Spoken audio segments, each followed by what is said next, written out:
Selamat datang di Mata Ojan Channel, jangan lupa like, komen dan subscribe karena subscribe itu gratis. Terima kasih, kita masuk ke ceritanya. Warung kopi kecil itu berada di ujung jalan, diterangi lampu bohlam 10 watt yang menggantung lesu di atas kepala. Udara malam terasa lembab setelah hujan sore tadi, membuat aroma tanah basah samar-samar tercium. Hanya ada dua pelanggan di sana, Raka dan Andi. Dua sahabat lama yang sudah saling kenal sejak duduk di bangku SMA. Andi duduk santai, mengenakan jaket biru favoritnya. Di tangannya, segelas kopi hitam panas mengepul, menebar aroma pahit yang menusuk hidung. Ia tertawa lepas sambil bercerita tentang bosnya yang konyol di kantor. Bayangin, Ra, dia lupa kalau meeting sama klien. Pakai sarung doang. Hahaha. Andi tertawa keras. Sampai-sampai pelayan warung ikut melirik sambil tersenyum kecil. Tapi Raka hanya ikut tertawa tipis. Di balik wajahnya yang tenang, pikirannya seperti pusaran gelap.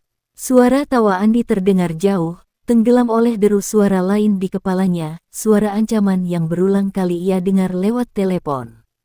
Kalau besok kau nggak bayar, kami datang ke rumahmu. Orang tuamu kami datangi. Paham? Tangan Raka mengepal di bawah meja. Jemarinya terasa dingin, basah oleh keringat. Ia menatap Andi, menatap setiap gerakannya. Andi begitu santai, begitu polos. Tidak ada sedikit pun kecurigaan dalam matanya. Andi percaya sama aku, pikir Raka. Dan itu akan jadi kesalahannya malam ini. Ra, suara Andi memecah lamunannya. Kau kenapa bengong aja? Ada masalahkah? Raka memaksakan senyum. Enggak, cuma lagi mikirin kerjaan aja. Oh, kukira kau ada masalah besar. Haha, jangan serius kali, Ra. Raka menunduk, pura-pura meraih gelas kopinya. Tapi saat menatap cairan hitam itu, ia melihat bayangannya sendiri. Mata yang gelap, tatapan yang tak lagi seperti manusia biasa. Di dalam hatinya, sebuah kalimat bergema, dingin dan tajam. Malam ini, dia nggak akan pulang. Malam itu berakhir tanpa kecurigaan sedikit pun dari Andi. Tapi bagi Raka, setiap detik terasa seperti jarum yang menusuk dadanya. Saat ia mengantar Andi pulang, pikirannya dipenuhi suara ancaman yang terus berputar seperti kaset rusak. Begitu sampai di rumah kontrakannya yang sempit, Raka langsung mengunci pintu dan melempar jaketnya ke kursi. Ia menjatuhkan tubuh di atas kasur yang tipis, menatap langit-langit yang kotor dan berjamur.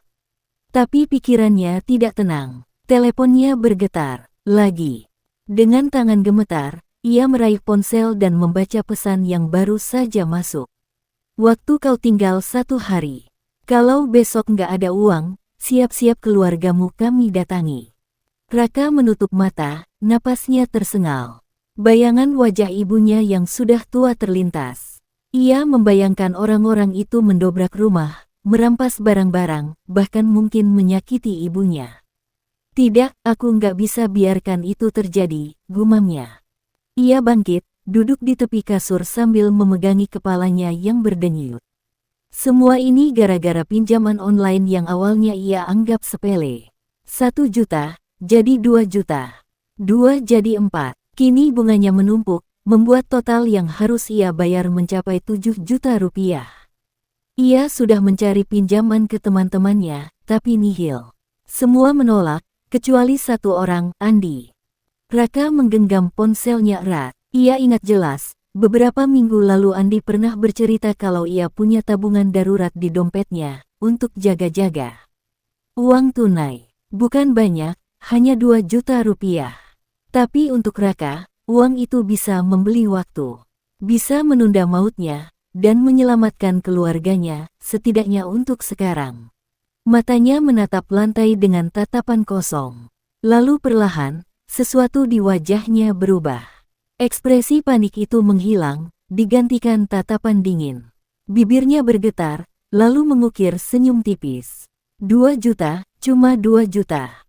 Itu cukup buat besok. Dan Andi percaya sama aku. Dia nggak akan curiga.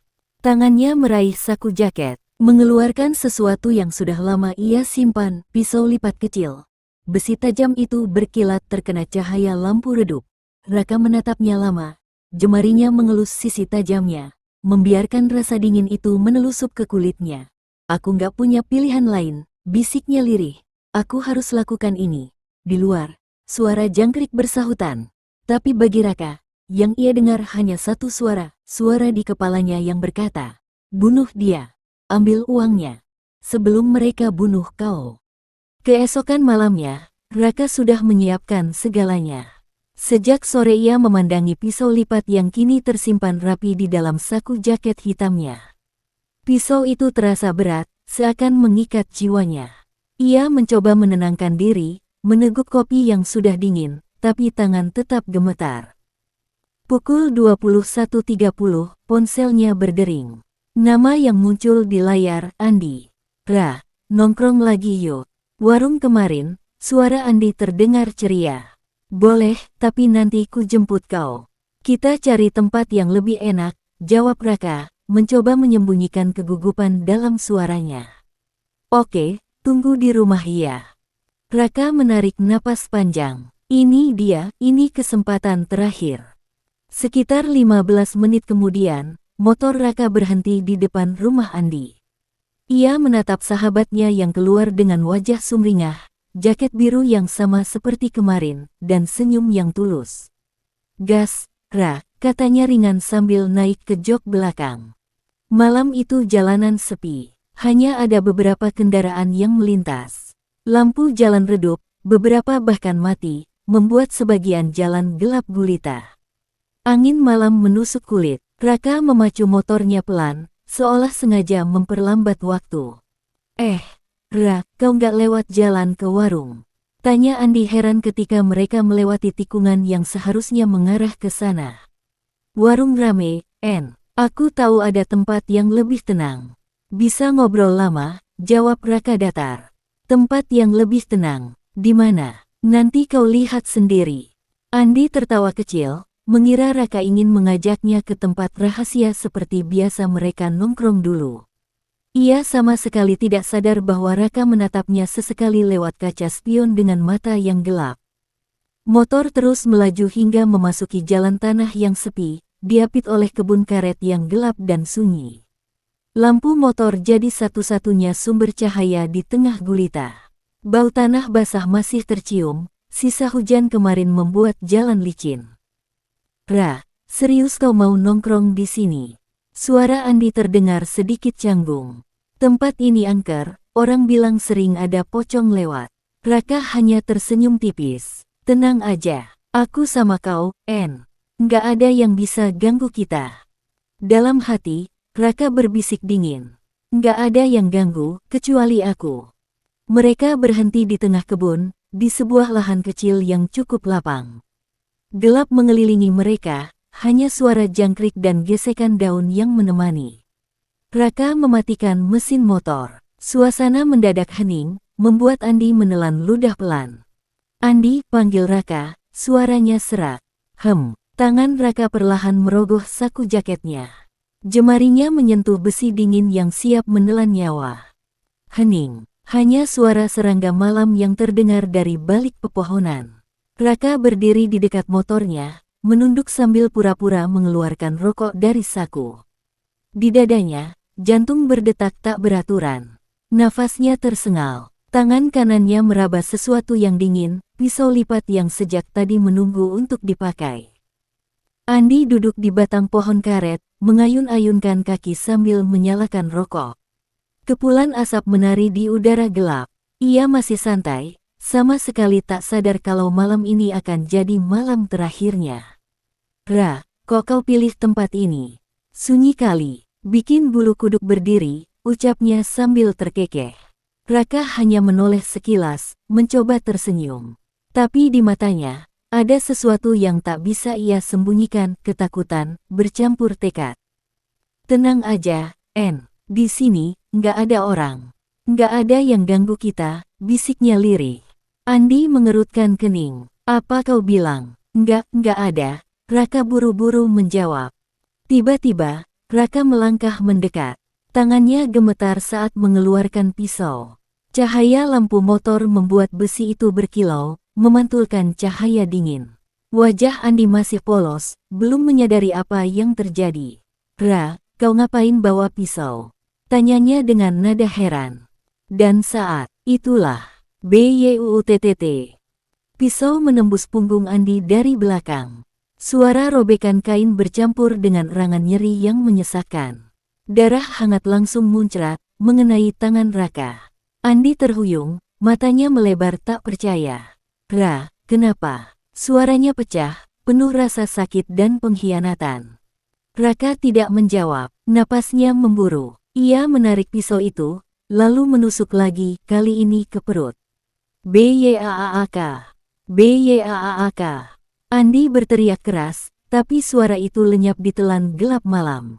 Tangan Raka bergerak beringas, seakan dikendalikan sesuatu yang tak lagi manusia. Tusukan demi tusukan menghujani tubuh sahabatnya. Darah mengalir, membasahi tanah dan sepatu Raka. Akhirnya, Andi terjatuh. Tubuhnya terguling, matanya menatap kosong ke arah langit yang pekat. Mulutnya bergerak pelan, menggumam kata terakhir yang hampir tak terdengar. "Ken, kenapa, Ra?" Raka berdiri terpaku, terengah-engah. Pisau di tangannya berlumuran darah, menetes hingga membentuk genangan merah di tanah. Malam yang tadinya hening kini berubah menjadi saksi bisu pembunuhan yang keji. Dalam hati Raka hanya ada satu kalimat, "Semua ini demi uang." Tusukan demi tusukan membuat tubuh Andi gemetar hebat. Darah menyembur dari luka di perut dan dadanya, mengalir deras membasahi tanah becek. Aroma anyir langsung menusuk hidung, bercampur dengan bau tanah basah dan asap rokok yang masih mengepul dari batang yang terjatuh. Andi," suara Raka serak, napasnya kacau. Tangan yang menggenggam pisau ikut bergetar hebat. Ia menatap sahabatnya yang kini tersungkur, tubuhnya meliuk lemah seperti ikan yang sekarat. Andi mencoba merangkak, tangannya menggapai-gapai tanah berlumpur. Tubuhnya bergetar, suaranya pecah, hampir tak terdengar. "Raka, kenapa, kau?"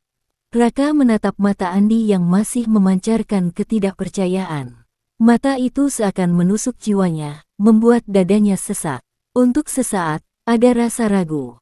Ada keinginan untuk menghentikan semuanya. Tapi suara lain di kepalanya berteriak lebih keras. "Kalau kau berhenti, kau yang mati. Kau yang hancur." Dengan teriakan histeris, Raka kembali mengangkat pisau. BYAAK. Tusukan berikutnya menembus dada Andi. Jeritan terakhirnya menggema di kebun karet yang sunyi, membuat burung-burung malam beterbangan. Darah muncrat, mengenai wajah Raka. Hangat, lengket. Setelah itu, hening. Tubuh Andi terkulai, matanya terbuka lebar menatap langit hitam tanpa bintang. Mulutnya sedikit terbuka, seolah masih ingin mengucapkan sesuatu. Darah terus mengalir, membentuk genangan yang semakin melebar. Raka menjatuhkan pisau, tubuhnya lunglai. Nafasnya berat, bahunya naik turun cepat. Di telinganya, masih terngiang jeritan Andi yang memekakkan. Ia menatap tangannya sendiri yang kini merah pekat, meneteskan darah ke tanah. Kau maksa aku, bisiknya pelan, suaranya bergetar. Aku nggak punya pilihan." Tapi meski Andi sudah terbaring tak bernyawa, Raka merasa seperti ada yang mengawasinya dari balik gelap. Angin malam berembus, membuat dedaunan bergoyang. Seolah ada yang berbisik lirih di telinganya. "Kenapa, Ra, kenapa kau bunuh aku?" Raka merinding. Ia memandang ke sekeliling, tapi tak ada siapa-siapa. Hanya tubuh sahabatnya yang dingin, darah yang berkilat di bawah sinar lampu motor, dan rasa bersalah yang mulai merayap di sudut hatinya. Tapi ini baru permulaan, karena setelah ini, tidak ada jalan kembali. Raka berdiri kaku di atas tubuh Andi yang kini tak bergerak. Nafasnya memburu, dadanya naik turun seperti baru lari maraton. Pisau yang ia gunakan terjatuh di tanah, berlumuran darah yang menetes perlahan. Malam terasa lebih sunyi dari sebelumnya, hanya suara dedaunan bergesekan diterpa angin yang terdengar. Dengan tangan gemetar, Raka merogoh saku jaket Andi. Ia menemukan dompet kulit yang sudah usang. Perlahan ia membukanya. Ada uang, banyak untuknya. 2 juta rupiah dalam lembaran ratusan ribu. Raka menatap uang itu dengan tatapan kosong. Jemarinya bergetar hebat, tapi kemudian senyum tipis muncul di wajahnya, senyum yang lebih mirip dengan seringai putus asa. Ini cukup buat besok. Aku selamat, bisiknya dengan suara serak. Tapi rasa lega itu hanya sebentar. Begitu ia menoleh ke tubuh Andi, perutnya mual. Wajah sahabatnya pucat, matanya terbuka lebar menatap lurus ke langit malam. Mulutnya sedikit terbuka, darah mengalir dari sudut bibirnya. Pandangan itu membuat Raka merinding hebat, seolah Andi masih hidup dan sedang menatapnya dengan marah. Raka memalingkan wajah, menahan napas. Ia harus membereskan semuanya sebelum ada orang yang lewat. Dengan langkah gontai, ia berjalan ke motor, membuka jok, dan mengeluarkan cangkul kecil yang sudah ia siapkan sejak sore. Cangkul yang awalnya hanya untuk berjaga-jaga kini menjadi alat untuk menghapus jejak dosa. Tanpa pikir panjang, Raka mulai menggali. Kletak, kletak, kletak. Tanah becek dilempar ke samping, menempel di wajah dan pakaiannya. Nafasnya semakin berat, peluh bercucuran, bercampur dengan darah yang masih menempel di tangannya. Setiap ayunan cangkul membuat hatinya berdegup lebih kencang. Lubang itu semakin dalam, tapi tidak cukup cepat. Dalam kepalanya, suara bisikan samar terdengar, seperti suara Andi. Kenapa, Raka menghentikan gerakan, menoleh panik. Siapa itu? Hening. Tidak ada siapa-siapa. Hanya angin yang meniup dedaunan. Ia menggigit bibir, lalu kembali menggali secepat mungkin. Setelah lubang cukup dalam, ia menyeret tubuh Andi. Sret, sret. Suara kain gesek tanah terdengar menyeramkan di tengah malam sunyi. Tubuh itu berat, kaku, dan dingin. Ketika Raka menariknya, kepala Andi sempat menghantam batu kecil, mengeluarkan suara duk yang membuat Raka merinding sampai ke tulang. Akhirnya, tubuh itu jatuh ke dalam lubang dengan bunyi bruk. Tanah bergetar sedikit. Mata Andi yang terbuka masih menatap Raka dari dasar lubang, seolah mengutuknya. Maaf, maaf, gumam Raka pelan sambil menimbun tubuh itu dengan tanah. Segenggam demi segenggam, tanah menutup wajah Andi. Tapi saat tanah hampir menutupi mata itu sepenuhnya, Raka melihat sesuatu, seulas senyum di bibir Andi. Senyum samar, tapi jelas terlihat. Raka membeku, matanya membelalak. Tidak, itu cuma bayangan. Itu cuma bayangan. Akhirnya lubang tertutup rapat. Raka menancapkan beberapa dedaunan dan ranting di atasnya agar tidak terlihat mencurigakan. Ia berdiri, tangannya gemetar, tubuhnya lemas. Wajahnya penuh keringat dan tanah. Tapi sebelum ia pergi, angin berhembus kencang, membawa suara lirih yang hampir tak terdengar. Ini belum selesai, Raka terdiam, nafasnya tercekat, matanya membelalak ke sekeliling. Kosong, hanya gelap, dan suara jangkrik yang kembali terdengar. Dengan langkah terburu-buru, ia naik ke motornya, menyalakan mesin, dan melesat pergi tanpa menoleh ke belakang. Tapi yang tidak ia sadari, bayangan Andi masih berdiri di tepi lubang, menatap punggungnya yang menjauh. Raka tiba di rumah kontrakannya dengan tubuh penuh lumpur dan darah yang sudah mulai mengering. Nafasnya masih belum teratur. Begitu masuk, ia langsung menutup pintu dengan keras, memutar kunci hingga terdengar bunyi klek yang mantap. Ia bersandar di pintu, menatap ruangan sempit yang hanya diterangi cahaya lampu redup. Rasanya semua ini seperti mimpi buruk yang nyata. Tapi ketika ia menurunkan pandangan ke tangannya, darah itu masih ada. Lengket, gelap. Harus kubersihkan, gumamnya dengan suara parau. Ia berjalan gontai ke kamar mandi, membuka keran dan membiarkan air dingin mengalir deras. Tangannya ia gosok keras-keras, tapi noda darah itu seperti tak mau hilang. Semakin digosok, semakin terasa lengket, seolah meresap ke kulitnya. Kenapa enggak hilang? Raka menggosok lebih keras hingga kulitnya memerah. Air bercampur merah menetes ke lantai, membuatnya mual. Tiba-tiba, suara lirih terdengar tepat di telinganya, pelan tapi jelas. "Kenapa, Ra?" Raka terlonjak, menoleh cepat. Kosong. Hanya tembok lembab dan bayangannya sendiri di cermin yang kini terlihat asing. Nafasnya tercekat. Ia mematikan keran, melangkah mundur dengan kaki gemetar, lalu masuk ke kamar dan menutup pintu rapat. Di dalam kamar, ia menjatuhkan diri ke kasur tipisnya. Matanya menatap langit-langit kotor yang bercak-bercak hitam. Ia memejamkan mata, berharap tidur akan membebaskannya dari semua ini. Tapi begitu kelopak matanya menutup, bayangan wajah Andi muncul, pucat, berlumuran darah, mata melotot dengan mulut yang berbisik, "Kenapa?" "Jangan, jangan." Raka memaksa membuka mata. Keringat dingin membasahi wajahnya. Ia mengatur napas, menoleh ke sudut kamar, dan jantungnya seolah berhenti berdetak. Ada bayangan hitam berdiri di sana. Diam, tinggi, kepala sedikit miring, mata merah menyala menembus kegelapan. "Andi." Suara Raka serak, hampir tak terdengar. Bayangan itu tidak menjawab, hanya berdiri, lalu perlahan-lahan menghilang, seakan ditelan gelap. Raka meraih ponsel di samping kasur dengan tangan gemetar. Ia ingin menelpon seseorang, siapa saja, tapi saat layar menyala, darahnya membeku. Sebuah pesan masuk, dari nomor tak dikenal. Tulisan di layar membuatnya ingin muntah. "Balikin uangku." Lampu kamar tiba-tiba berkedip 2 kali, lalu mati. Gelap total, dan dalam gelap itu, suara nafas berat terdengar, bukan dari dirinya. Lampu padam, menyisakan kegelapan pekat di kamar sempit itu. Raka berdiri kaku, napasnya memburu, mata berusaha menyesuaikan dengan gelap. Ia masih menggenggam ponsel yang bergetar di tangannya. Tulisan di layar yang remang membuat bulu kuduknya berdiri. "Balikin uangku."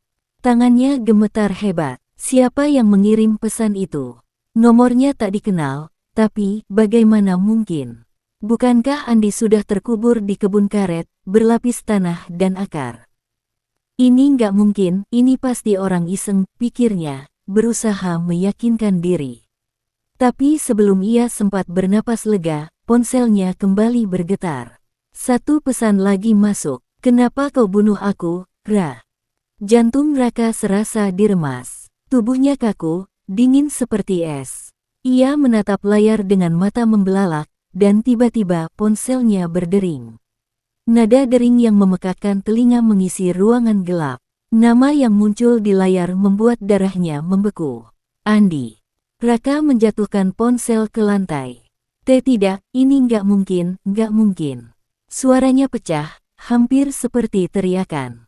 Ia memeluk kepalanya, menutup telinga, tapi suara dering itu tetap terdengar, semakin keras, menusuk. Dalam kegelapan, ia melihat sesuatu di sudut kamar. Perlahan, sesosok bayangan muncul. Tinggi, kurus, dengan pakaian yang sobek dan basah oleh darah. Kepalanya menunduk, lalu perlahan menoleh ke arah Raka. Matanya kosong, mulutnya tersenyum lebar, darah menetes dari sudut bibir. "Ra," suara itu lirih, serak, seakan datang dari dalam tanah, "balikin uangku." Raka memundurkan tubuh hingga menempel ke dinding, tangannya meraba-raba mencari sesuatu untuk melindungi diri. Jantungnya seperti mau meledak. Aku nggak sengaja. Aku butuh uang itu." Suaranya bergetar hebat, matanya tak berkedip menatap sosok itu. Tiba-tiba, dering ponsel berhenti. Sunyi. Tapi di udara, bau amis darah semakin tajam, menusuk hidung. Dan saat Raka mengalihkan pandangan kembali ke sudut kamar, bayangan itu sudah hilang. Namun sebelum ia sempat menghela napas lega, sesuatu terasa aneh. Kasur yang ia duduki, basah. Ia meraba pelan, lalu mengangkat tangannya. Darah. Kasurnya penuh darah segar. Dan dari bawah kasur, terdengar suara berbisik lirih, memanggil namanya, "Raka." Raka membeku. Suara lirih itu terdengar jelas dari bawah kasur. Nafasnya tersendat, dadanya naik turun cepat. Ia ingin lari, tapi tubuhnya seperti tertancap di tempat. Bau amis menusuk hidung, bercampur dengan aroma busuk yang baru ia sadari, aroma daging membusuk. Raka, suara itu kembali terdengar, kali ini lebih dekat, lebih jelas. Seolah mulut yang mengucapkannya hanya berjarak beberapa jengkal dari telinganya, meski sumbernya ada di bawah kasur. Dengan tangan gemetar, Raka meraba lantai, mencari sesuatu untuk melindungi diri. Jari-jarinya menemukan sebuah besi pendek yang dulu ia pakai untuk mengganjal pintu. Ia menggenggamnya erat, menatap kasur dengan mata yang hampir keluar dari tengkorak. Ini pasti halusinasi. Aku cuma capek, gumamnya, mencoba meyakinkan diri. Tapi ketika darah di kasur mulai menetes ke lantai, menimbulkan suara tetes-tetes, keyakinan itu hancur. Pelan, ia merunduk, menundukkan kepalanya untuk mengintip ke bawah kasur. Ruang di bawah kasur gelap pekat, tapi matanya menangkap sesuatu, sepasang mata putih melotot, menatap langsung ke arahnya. Raka terlonjak, hampir berteriak, tapi suara tercekat di tenggorokannya. Mata itu, bukan hanya menatap. Mereka tersenyum. Bibir yang sobek, basah oleh darah, menyeringai lebar, menampakkan gigi yang hitam dan tanggal. Itu wajah Andi. Membusuk, kulitnya mengelupas, tapi tetap jelas, itu Andi. Raka mundur terburu-buru hingga menabrak tembok. Kasurnya bergetar, pelan tapi pasti, seperti ada yang mendorongnya dari bawah. Getaran itu semakin keras, lalu tiba-tiba, kasur terbalik sendiri dengan keras, menghantam dinding. Dan di sana, sosok Andi merangkak keluar. Tubuhnya basah darah, tanah menempel di seluruh kulitnya, matanya melotot tak berkedip. Ia merangkak perlahan, sambil meninggalkan jejak darah segar di lantai. Dari mulutnya, suara serak itu kembali terdengar. Balikin uangku, Ra. Raka menjerit sekeras-kerasnya dan melempar besi ke arah sosok itu, lalu berlari ke pintu. Tapi begitu ia memutar kunci, pintu tidak mau terbuka. Terkunci dari luar. Di belakangnya, suara kuku menggesek lantai semakin mendekat. Cek, cek, cek. Raka menoleh, dan sosok itu kini hanya berjarak kurang dari 1 meter. Darah menetes dari jari-jarinya yang panjang dan patah. Kita kan teman, Ra. Raka menarik gagang pintu dengan sekuat tenaga, memutar kunci berkali-kali, tapi sia-sia. Pintu itu seperti dipaku dari luar. Tubuhnya basah oleh keringat, napasnya memburu cepat, dan dari belakang, suara gesekan kuku di lantai makin mendekat. Cek, cek, cek. Buka, tolong. Raka berteriak sekuat mungkin, suaranya pecah. Tapi yang terdengar hanya gema suara sendiri dan bisikan lirih yang terus memanggil namanya. Ia menoleh dengan gemetar, Andi sudah tepat di belakangnya. Tubuhnya membusuk, tanah menempel di rambutnya, matanya melotot tanpa kedipan. Mulutnya menyeringai, darah menetes dari gigi yang sudah patah. Dengan suara serak penuh dendam, ia berbisik, "Kita, teman, kan, Ra?"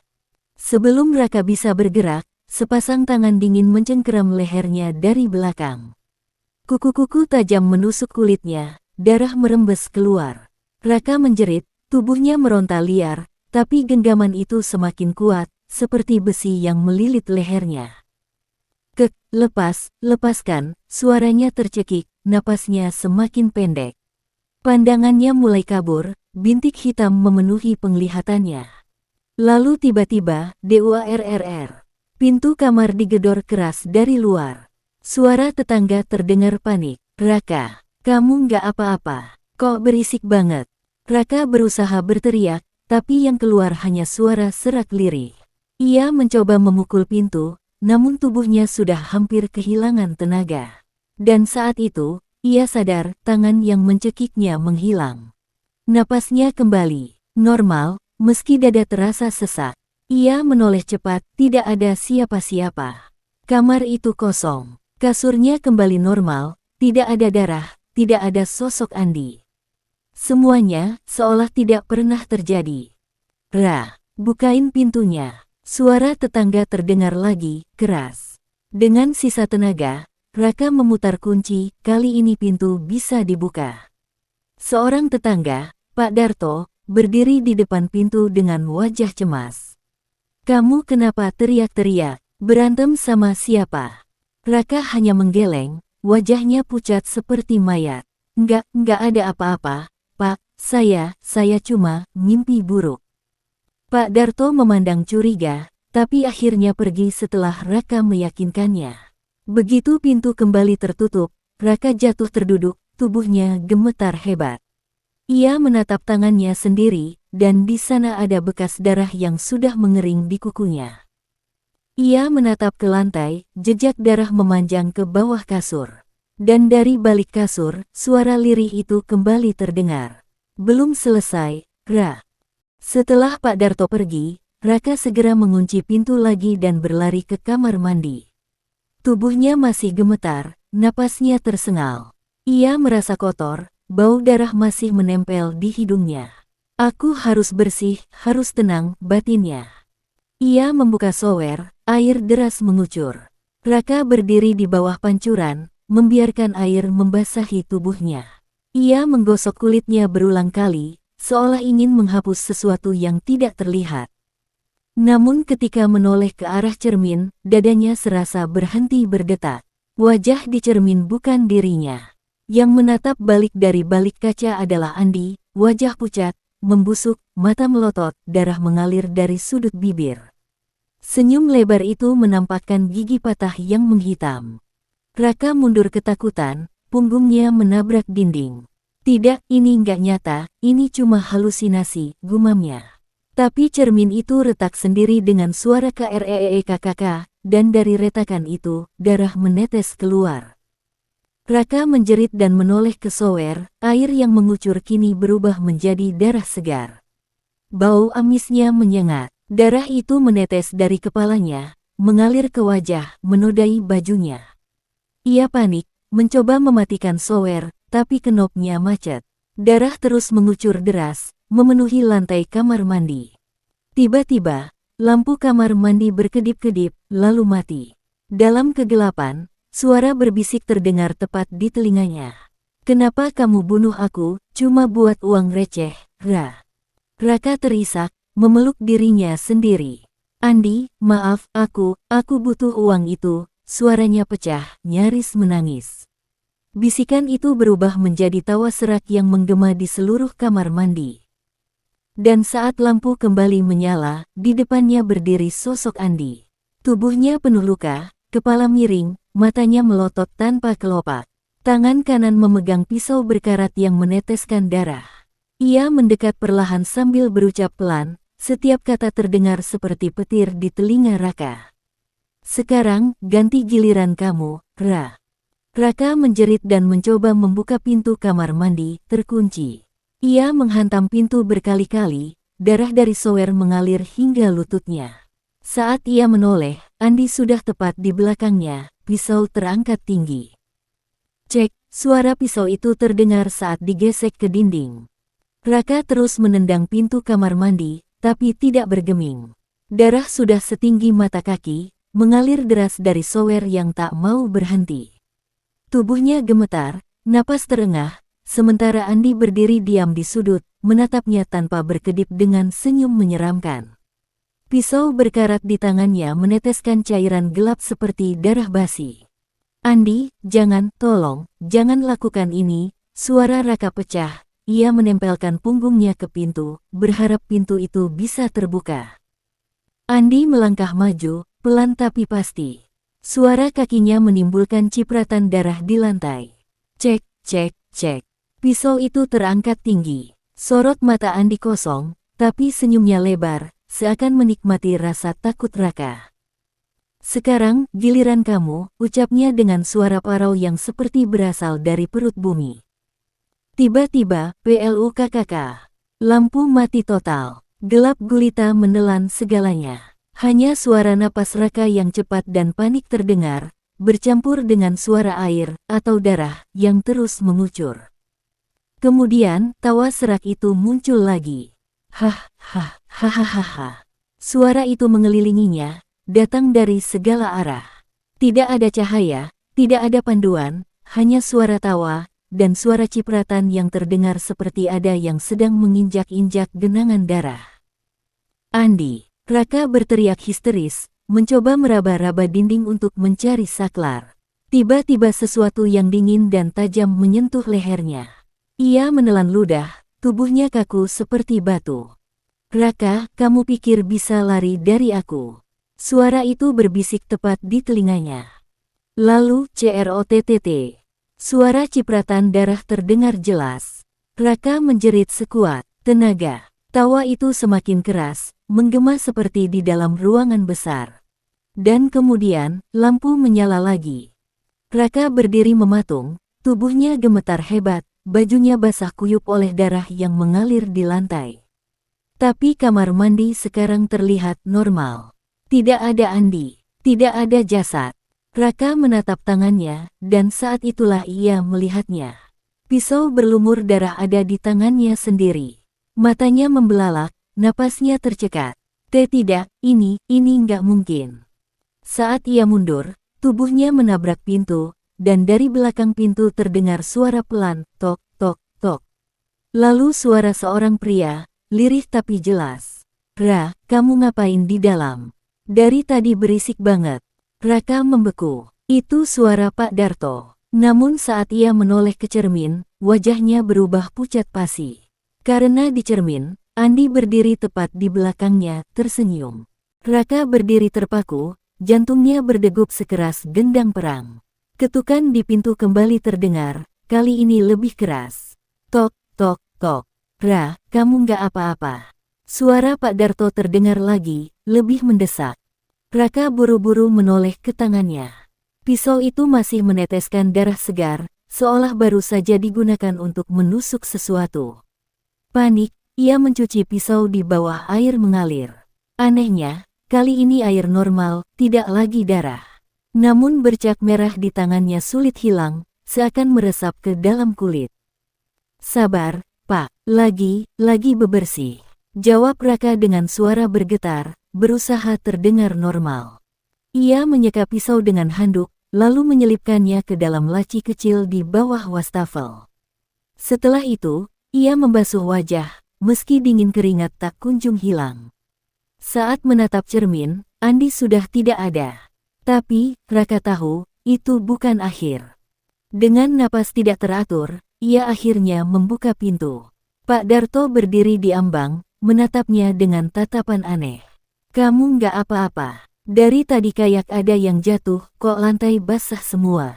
tanyanya, matanya melirik ke arah genangan air di lantai.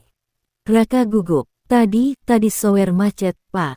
Airnya ngalir terus." "Hehe," ia mencoba tertawa, tapi suaranya terdengar paksa. Pak Darto hanya mengangguk pelan, tapi tatapannya tetap tajam, menusuk seperti tahu sesuatu. "Hati-hati, Ra, rumah ini suka aneh kalau malam," ucapnya sebelum berbalik pergi. Raka menutup pintu dengan napas lega, tapi rasa lega itu hanya berlangsung beberapa detik. Ponselnya berdering, notifikasi pesan masuk. Dengan tangan gemetar, ia meraihnya. Saat layar menyala, jantungnya hampir berhenti. Ada sebuah foto. Foto dirinya memegang pisau di atas jasad Andi yang bersimbah darah. Foto itu jelas-jelas diambil dari sudut kamar ini, padahal ia sudah membersihkan semua jejak dan membuang jasad Andi ke sungai. Tiba-tiba layar berkedip, muncul pesan baru. "Belum selesai, Ra. Kamu pikir cuma dia yang marah?" Tiba-tiba lampu kamar berkedip-kedip, dan dari bawah ranjang terdengar suara gesekan besi dengan lantai, seperti seseorang sedang menggeret pisau perlahan. Raka menatap ke arah ranjang dengan wajah pucat pasi, bayangan dua kaki terlihat mengintip dari celah bawah ranjang. Raka berlutut perlahan, matanya terpaku pada celah sempit di bawah ranjang. Bayangan dua kaki tadi sudah tak terlihat, tapi suara gesekan besi masih terdengar. Napasnya terhenti, ia menunduk lebih dekat, lalu mengintip. Yang pertama ia lihat adalah baju kemeja Andi, masih sama seperti yang ia kenakan malam pembunuhan, basah kuyup dan penuh bercak darah segar. Di atasnya tergeletak ponsel hitam yang bukan miliknya. Layarnya menyala, dan yang membuat darah Raka membeku adalah Ponsel itu menayangkan video live dirinya sendiri, saat ini, berlutut di depan ranjang. Raka terpaku, kulitnya merinding, jantung seolah berhenti. Bagaimana bisa ada kamera yang memantau dia di kamar ini? Siapa yang menayangkan live ini, dan untuk siapa? Tiba-tiba ponsel itu bergetar. Notifikasi pesan masuk, duduk. Jangan lari. Hampir bersamaan, suara berat terdengar dari arah pintu. Ra, kamu lagi ngapain di bawah situ? Raka menoleh cepat. Pak Darto berdiri di ambang pintu. Tapi ada yang berbeda, tatapannya tidak lagi ramah. Senyumnya tipis, namun aneh, seolah tahu persis apa yang terjadi. Pak, ini, saya, Raka terbata, mencoba menutupi ponsel dengan tangannya. Pak Darto melangkah masuk, menutup pintu dengan pelan hingga terdengar bunyi klik dari kunci pintu. Kamu lihat sesuatu yang bukan seharusnya kamu lihat, ya.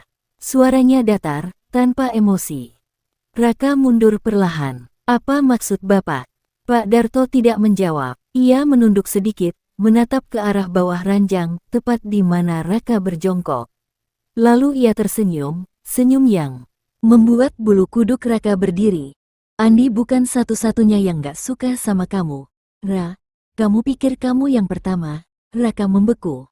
Kata-kata itu menggantung di udara seperti jerat. Maksud Bapak, apa? Pak Darto berjongkok. Menatapnya dari dekat, matanya dingin, dan dari saku celananya, ia mengeluarkan sesuatu yang berkilat, sebuah pisau dapur yang besar, lebih besar dari yang Raka pakai membunuh Andi. Ada banyak yang pengen lihat kamu mati, dan aku di sini cuma bantuin mereka. Raka tidak sempat bereaksi. Lampu kamar tiba-tiba mati total, suara pintu terkunci, dan satu-satunya yang terdengar hanyalah tawa serak Pak Darto bercampur suara notifikasi ponsel yang terus berbunyi. Waktunya main, Ra. Waktunya bayar. Kegelapan menelan seluruh kamar, hanya suara napas Raka yang terdengar, cepat dan terengah-engah. Tiba-tiba, layar ponsel hitam di bawah ranjang menyala terang, memancarkan cahaya biru yang memantul di wajahnya. Ada tulisan besar di layar. Level 1, bertahan. Di bawahnya, sebuah pesan muncul. Jangan lari. Jika kamu lari, dia potong kakimu. Raka gemetar, otaknya berputar liar. Siapa yang mengirim ini? Siapa yang menonton? Perlahan, suara langkah mendekat. Denting besi menyeret lantai membuat bulu kuduknya meremang. Pak Darto, dia masih ada di ruangan ini, entah di mana. Permainan ini udah dimulai. Ra, suara Pak Darto terdengar samar, seolah dari segala arah. Kamu bunuh Andi cuma karena uang kecil. Sekarang kita lihat, seberapa mahal nyawa kamu sendiri. Lampu ponsel berganti tampilan, kini muncul angka. Pukul 1.59. Sebuah timer, hitung mundur dari 2 menit. Pesan baru masuk, ambil kotak di bawah ranjang. Isinya petunjuk, gagal sama dengan mati. Dengan tangan gemetar, Raka menarik kotak kayu kecil dari bawah ranjang. Di atas kotak itu, darah Andi masih menetes, entah dari mana. Ia membuka kotak itu dengan jari yang gemetar. Isinya, sebuah foto dirinya dan Andi waktu masih akrab. Sebilah cutter kecil berkarat, dan sebuah kertas bertuliskan, potong sesuatu sebelum waktu habis. Apa ini? Raka berteriak panik. Tapi tak ada jawaban selain suara tawa lirih Pak Darto di kegelapan. Timer tinggal pukul 1.10. Raka memegang cutter itu, bingung harus memotong apa. Lalu ponsel kembali berbunyi. Potong daging kamu sendiri. Minimal 2 INCH. Atau dia potong leher. Napas Raka tercekat. Tangannya berkeringat, cutter bergetar di genggamannya. Sial, nggak mungkin ini nyata. Ia menggigit bibir sampai berdarah. Timer pukul 0.45. Tiba-tiba, di belakangnya terdengar suara langkah cepat dan napas berat Pak Darto. Cepetan, Ra, waktu hampir habis. Mau kakinya kamu yang hilang, atau cuma sedikit daging dari lengan? Timer pukul 0.20. Dengan tangan gemetar, Raka menekan cutter ke lengannya sendiri. Kulitnya terasa dingin. ARG hahaha. Ia berteriak ketika cutter itu menembus kulit, darah mengalir deras. Timer pukul 0:03, pukul 0:02, pukul 0:01. Tiba-tiba layar ponsel berubah. Level 1 COMPLETE. Selamat untuk sekarang. Di kegelapan, Pak Darto tertawa keras, lalu berkata dengan suara yang membuat jantung Raka berhenti sejenak. Bagus, sekarang kita masuk level 2. Lampu kamar menyala tiba-tiba, membuat mata Raka silau. Darah masih menetes dari lengannya, bajunya basah oleh keringat dan bercak merah. Ponsel di lantai kembali bergetar, muncul pesan baru. Level 2, temukan kunci. 5 menit, gagal sama dengan kepala terpisah. Di bawahnya, muncul tulisan lain. Kunci ada di salah satu ruangan. Rumah ini sudah berubah. Raka menatap pintu kamar, terkunci, tapi suara klik terdengar pelan. Kunci terbuka sendiri, seolah mengundangnya masuk. Pak Darto berdiri di depan pintu dengan pisau besar di tangan, tersenyum lebar. Waktumu mulai sekarang, Ra, 5 menit. Kalau telat, yah, kamu tahu sendiri akibatnya. Ia menunjuk jam di ponsel Raka. Timer mulai berjalan, pukul 5. Raka melangkah keluar kamar dengan tubuh gemetar. Rumah ini berbeda. Semua lampu remang, koridor tampak lebih panjang dari sebelumnya, seperti bukan rumah yang sama. Di dinding, ada coretan darah. Satu ruangan untuk setiap dosa. Langkahnya terhenti ketika mendengar suara seret benda berat dari ruang tamu. Ia mengintip pelan, dan di sana ada seseorang duduk di kursi, membelakanginya. Rambutnya panjang, kusut, dan tubuhnya bergetar pelan seolah menangis. Tapi yang membuat Raka hampir muntah adalah kedua tangan orang itu terikat kawat, dan di lantainya berserakan potongan jari. Siapa itu? Bisik Raka, mundur pelan. Sosok itu perlahan menoleh. Wajahnya hancur, seperti kulitnya pernah dikupas lalu dijahit kembali. Matanya putih semua. Mulutnya tersenyum lebar sampai robek ke pipi. Rakaa, suaranya berat, serak, seperti berasal dari tenggorokan yang penuh darah. Raka berlari ke arah dapur, napasnya tersengal. Timer tinggal pukul 3:40. Ia membuka pintu pertama, kamar mandi. Di dalamnya, sebuah manekin berdiri dengan wajah Andi yang ditempel di kepalanya. Di mulut manekin itu ada kertas. Satu dosa, rakus. Sialan, ini jebakan semua. Raka menutup pintu, melangkah ke ruang berikutnya. Timer terus berjalan, pukul 2:50. Tiba-tiba ponsel berdering keras, hampir membuatnya menjatuhkannya. Ia menatap layar video call. Dengan tangan gemetar, ia terima panggilan itu. Dan wajah yang muncul di layar membuat seluruh tubuhnya kaku. Andi, hidup. Tersenyum. Lama nggak ketemu, Ra. Nikmatin permainannya. Aku yang buat ini khusus buat kamu. Raka terdiam, tak bisa bicara. Matanya melebar. Kenapa, kamu? Andi tertawa kecil. Karena uang, kan? Kamu rela bunuh aku demi receh. Sekarang kita lihat, seberapa murah nyawamu sendiri. Panggilan berakhir. Timer tinggal pukul 1:40. Dan dari belakang, suara Pak Darto terdengar lagi. Cepat, Ra, waktunya hampir habis. Atau biar aku yang buka kepalamu duluan. Timer menunjukkan pukul 1:35. Nafas Raka makin memburu, matanya liar mencari kunci. Ia menendang pintu terakhir, sebuah ruang makan gelap dengan bau busuk menusuk hidung. Di meja, ada sebuah piring besar berisi sesuatu yang membuatnya muntah seketika. Di atas piring itu ada perut manusia yang sudah dibelah, dan di dalamnya kunci berlumuran darah. Raka melangkah mundur, tubuhnya gemetar. Sialan, ini gila. Ponsel bergetar lagi, notifikasi masuk. Ambil kunci. Gunakan mulutmu. Tangan tidak boleh menyentuh. 60 detik. Raka menatap pesan itu, lalu menoleh ke perut busuk di depannya. Gak mungkin. Tiba-tiba, suara Pak Darto terdengar dari pintu belakang. Buruan, Ra, atau biar aku potong lidahmu sekarang. Timer berubah jadi pukul 0.50. Raka berlutut dengan napas tersengal, air mata bercampur keringat. Ia mendekat, rasa mual menghantam keras. Bau anyir darah membuatnya hampir pingsan. Tapi ia tak punya pilihan. Ia membuka mulutnya, lalu menunduk, menggigit kunci yang licin dan berlendir. Saat giginya menyentuh besi, suara tawa keras menggema dari speaker tersembunyi. Lalu ponsel menampilkan siaran live streaming dengan ribuan penonton dan komentar mengerikan. Wow, dia berani. Next level, potong tangannya. Bayar $500 buat potong telinga. Raka menatap layar itu dengan ngeri. Ini bukan sekadar permainan pribadi, ini tontonan untuk orang-orang di dark web yang bertaruh atas nyawanya. Ia menggigit kunci itu dengan keras, menariknya keluar. Darah segar menetes di wajahnya. Timer pukul 0.05. Ia berlari ke pintu depan, memasukkan kunci ke gembok.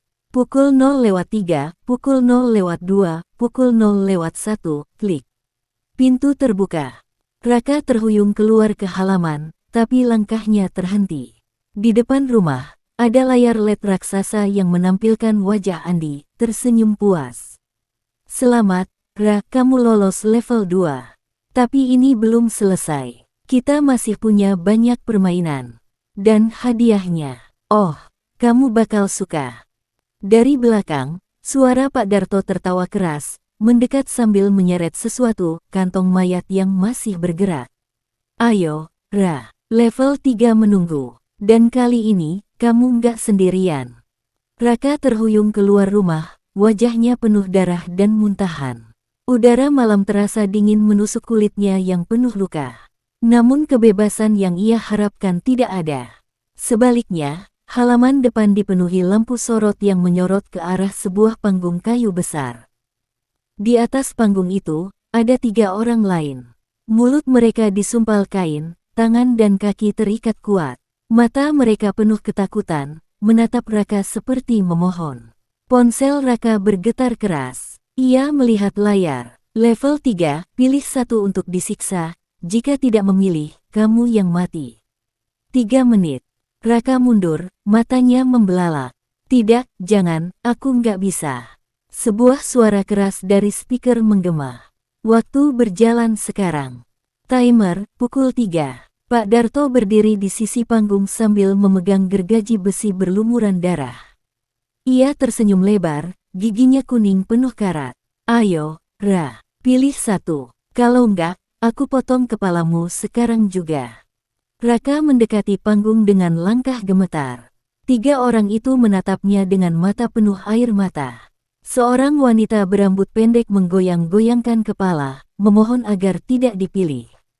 Seorang pria tua mengeluarkan suara tercekik. Dan seorang remaja lelaki menunduk, pasrah. Kenapa kalian ada di sini? Tanya Raka, meski ia tahu mereka tidak bisa menjawab. Timer, pukul 2.15. Lalu layar LED di halaman kembali menyala. Wajah Andi muncul dengan jelas.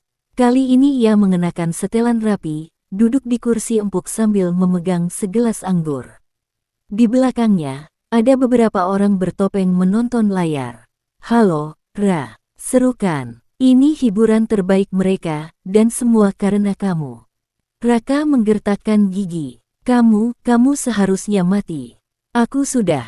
Andi tertawa keras, menghentikan kata-kata Raka. Kamu pikir kamu pintar. Kamu cuma pion, Ra. Aku yang atur semuanya. Termasuk kamu bunuh aku. Itu hanya boneka dengan darah babi. Dan karena kamu rakus sama uang receh, lihat sekarang apa yang kamu bayar. Timer, pukul 1.40. Ponsel Raka bergetar lagi. Pilih satu orang sekarang. Jika tidak, semua mati termasuk kamu. Raka menggeleng, air mata jatuh. Aku nggak bisa, aku nggak mau. Pak Darto mendekat, menekan punggung Raka dengan pisau. Cepat, atau aku belah perutmu di sini. Raka menoleh ketiga korban itu. Wanita itu menangis histeris. Pria tua itu terus menggeleng. Dan remaja itu menatap Raka dengan mata kosong, lalu berkata pelan meski mulutnya masih tersumpal. Bunuh aku, daripada mereka. Raka terhuyung. Suara komentator di live streaming terdengar riuh. Pilih yang wanita. Gue bayar $1 kalau dia potong pria tua itu.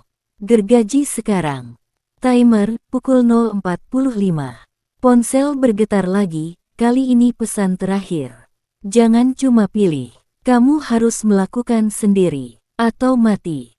Pak Darto meletakkan gergaji di tangan Raka sambil tersenyum bengis. Pilih, Ra, siapa yang mau kamu korbankan dulu? Raka berdiri di tengah panggung, gergaji bergetar di tangannya. Ia memandang ketiga orang itu, dan akhirnya. Timer, pukul 0.10, pukul 0:09, pukul 0:08. Ia melangkah ke salah satu dari mereka. Timer terus berdetak, pukul 0:07, pukul 0:06, pukul 0:05. Raka memegang gergaji besi dengan tangan bergetar hebat. Napasnya memburu. Keringat bercucuran di wajahnya yang pucat. Ia menatap satu persatu orang yang terikat di panggung. Wanita berambut pendek menjerit histeris, air matanya mengalir deras. Pria tua terus menggeleng dengan mata yang sudah merah penuh pembuluh darah. Remaja laki-laki yang tadi berkata pelan, kini menatap pasrah, seolah sudah menerima takdir. Pukul 0:04, cepat. Suara Pak Darto menggelegar sambil menekan pisau ke punggung Raka. Pukul 0:03, Raka menoleh ke layar. Wajah Andi muncul lagi, tertawa puas sambil memegang anggur. Ayo, Ra, tunjukkan sisi gelapmu. Mereka semua cuma angka buat kami. Pukul 0:02, Raka meraung dan mengayunkan gergaji ke arah remaja laki-laki itu. Tali yang mengikat tubuh remaja itu bergetar. Dia mencoba meronta, tapi terlalu lemah. Aku maaf, jerit Raka sebelum suara gergaji mengiris daging terdengar jelas, memekakkan telinga. CRAAK, CRAAK. Darah muncrat ke wajah Raka, panas dan kental. Remaja itu menjerit kesakitan, tubuhnya bergetar hebat sebelum akhirnya terkulai lemas. Komentar di live streaming meledak. Woi, dia pilih yang cowok muda. Gokil, lihat gimana dia ngergaji tangannya. Tambah lagi, bro, potong kakinya sekalian. Raka berhenti, terengah-engah. Ia menatap mayat remaja itu, tangannya gemetar hebat, gergaji jatuh ke lantai dengan bunyi logam keras. Aku udah lakuin. Lepasin aku sekarang. Andi di layar tertawa panjang, matanya bersinar puas. Bagus, Ra. Tapi game ini belum selesai. Masih ada 2 korban lagi, dan kamu harus pilih satu lagi. Raka membeku. Apa? Timer baru muncul di layar. Level 4, habisi satu lagi. Waktu, pukul 2. Wanita dan pria tua itu kini menjerit histeris, memohon-mohon agar tidak dibunuh. Raka berjongkok, memegangi kepalanya, berteriak seperti orang gila. Kenapa? Aku sudah lakuin. Pak Darto mendorongnya lagi, menyodorkan kapak berkarat kali ini. Cepat, pilih satu lagi. Atau aku penggal kepalamu sekarang juga. Raka menatap 2 orang yang tersisa dengan mata liar. Tiba-tiba, layar LED berkedip, menampilkan sesuatu yang membuat Raka terhuyung. Foto wanita itu bersama anak kecil, dan anak kecil itu adalah putrinya. Lalu muncul tulisan. Bunuh dia, dan anaknya akan kami beri makan. Biarkan dia hidup, anaknya mati kelaparan. Raka menjerit. Ia sadar sekarang semua ini bukan sekadar permainan sadis, ini iblis yang mengendalikan hidupnya. Timer, pukul 1:30. Pak Darto menatapnya sambil tersenyum bengis. Pilihannya sederhana, Ra, hidup si ibu atau anaknya. Raka menggenggam kapak dengan tangan berdarah, air mata menetes deras. Ia melangkah maju, memilih salah satu dari mereka, dan mengayunkan kapak dengan teriakan yang memecah malam. BRAAAK. Darah memercik ke wajahnya lagi. Jeritan memekakkan telinga berhenti mendadak. Tubuh salah satu dari mereka terjatuh, kepalanya nyaris terbelah. Di layar, Andi bertepuk tangan dengan sorakan penonton bertopeng di belakangnya. Luar biasa, Ra. Kamu lahir untuk ini.